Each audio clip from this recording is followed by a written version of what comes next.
First, print out pattern sheets, boot cover 1, boot cover 2, boot cover 3.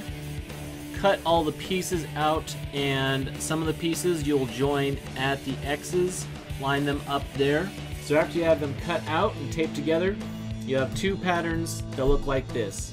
Use these patterns to cut pieces of foam out of 6mm, so when you're done cutting them out, you have 3 pieces like this. Don't forget to add the registry marks on all your pieces here, so when you glue them together, the pieces line up nicely. And on this edge and on this edge, as noted on the pattern, you want to cut these at a 45-degree angle on each of these 2 pieces. This piece here is square all the way around. Now I'll glue these pieces together. Here it is all glued together. You'll notice with the 2 outside pieces, I took the heat gun and curved them both. Once you're done with that, cut out pieces 3.1 and 3.2 for layer 2 on the sheet labeled boot cover 4, and use these 2 pieces to cut out your next pieces of foam out of 6mm foam. Here I have all the pieces cut out.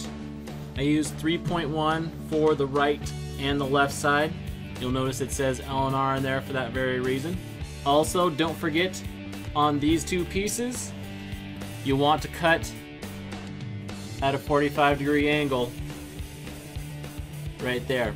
On this piece, there are no 45-degree cuts. Now I will glue these 3 pieces together. Here it is all glued up. You see I took the heat gun also and curved the sides here.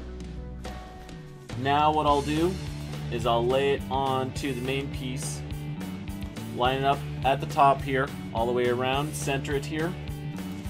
Take a marker and line the outline out, and then put a couple layers of glue on the back here and some glue there. Here it is glued together. Be mindful when you heat curve your pieces that you want your curves to be pretty symmetrical.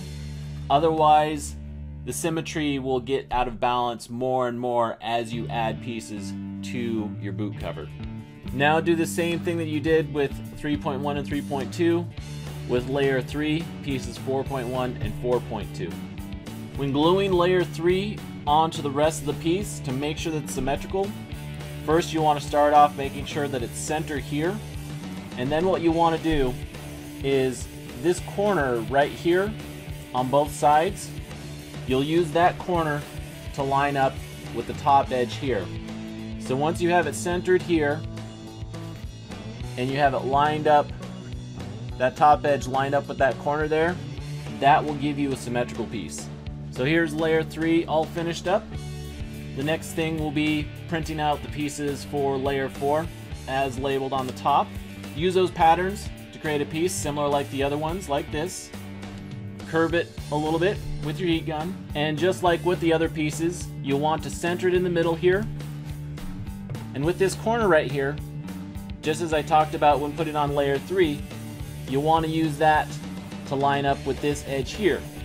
So between using that corner and centering it here, you'll be able to create a symmetrical piece there. So when you're marking out where you're going to place your glue, which I already have done here, don't forget to mark the back side of this larger piece here, because there's going to be a lot of exposure in the back here that isn't going to need glue, and that'll probably be touching your knee or some part of your leg.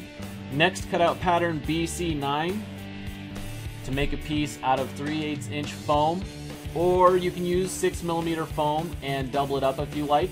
Once you have it cut out, center it and glue it into place right here. Now that this is glued into place, the next thing to work on is the part that'll cover the top of your foot. Print and cut out pattern pieces 6.1 and 6.2. Use 6.1 to cut out your left and your right pieces. Use 6.2 for your centerpiece. Don't forget to cut these edges at 45-degree angles. These are perpendicular angles on these pieces here. You don't cut these at 45, just on the centerpiece here. Here it is all glued together. You'll see I took the heat gun and curved this here. Now that I've got this taken care of, I cut out patterns 7 and 8 and use them to cut 2mm thick pieces of foam. I will place them on top and use a pen to mark where they're going to lay. For example, piece 7 here lines up with this notch on the side here. So I'll take a marker and mark out that area. Same thing with piece 8.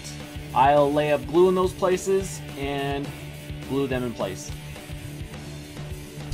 Here it is all glued together. With these pieces, you will probably have to do some stretching to get them to fit all the way around. You'll see here when I did this piece here, it doesn't go all the way down to the edge here, and this piece doesn't go all the way down to the edge either, but it does line up with it. Now the next thing I'm going to do is attach these two pieces together so it'll look something like that. What I'm going to do is I'm going to take a scrap of foam about 3 inches long, about 1 inch wide, glue it here, and then it will be glued on the underside of the main piece here. Now you want to make sure that you give yourself a bit of a gap in between these two pieces. You don't want it butt up against right alongside it there. You want maybe 1/4 of an inch or 1/3 of an inch gap, and you want it to flex.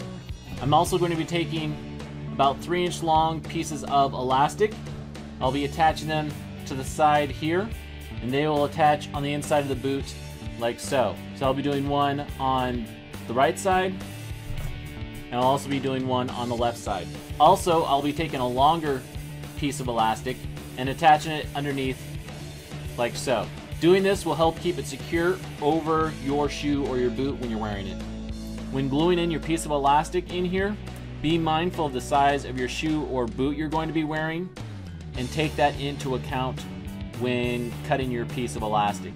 You want the circumference around here to be 1 inch or 2 smaller than what it will be on your shoe or your boot, so it's a snug fit. Here we have the piece attached. You see inside I have the lower elastic glued into place, the two on the side glued into place, and the center piece of foam there too. Now the next piece to make is the back of the boot. Print and cut out the patterns from boot cover 8, boot cover 9, tape them together, and you'll have a pattern like this. You'll notice it says center on the line here because you'll be using it for both sides of this piece. So when you lay it down, you'll trace one side, flip it over, trace the other side, and cut your piece out. Now I'll glue one edge of the back side into the inside of the front.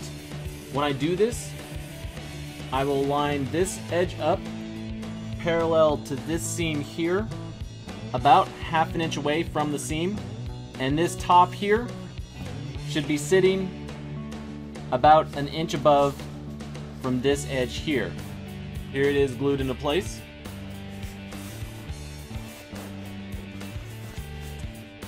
Next, I cut out 3 strips of foam about 5 inches long and glued them in these 3 places to start on the straps. I put this top one right here.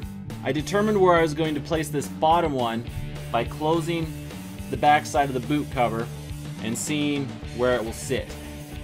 I lined up this back side so that this edge here and this edge here were at the same spot. That's about 2 inches from the bottom there. Once I figured out the placement, I glued the outside ones first and then the middle one. You'll notice I cut the bottom one at an angle right here, so it runs straight across the back as opposed to running off at an angle across the back. After I glued them into place, I put this whole thing on to figure out where the straps will lay on the back side, and I marked them with a pen. So I'll use these marks to figure out where I'm going to lay Velcro on the back sides here. Additionally, I'm going to put small pieces of foam right here and right here to help reinforce these seams. This one you don't need to because it has so much surface area glued on. For these, it's a good idea. I would have glued these two like I did this one, but then it makes the whole entire boot look a little too bulky. Here we have the Velcro laid into place on the back and on all of the straps. And I've put squares of 2mm foam on those seams. Before painting, one thing I'm going to do is mask off the Velcro so I don't get any paint on them. Here it is, all painted up, ready to wear. After heat sealing it, first I did a few light coats of Valspar Project Perfect paint and primer, and then I finished off doing 4 or 5 coats of Plasti-Dip. And whichever you choose, you can easily wear this with shoes or boots. You may notice the boot on your right is just a straight black, whereas the boot on your left has a little bit of a worn look to it. What I did is took some silver acrylic paint and dry brushed it on. Thanks for checking out this video. If you want to get patterns, click on the left. If you want to watch another tutorial, click on the right.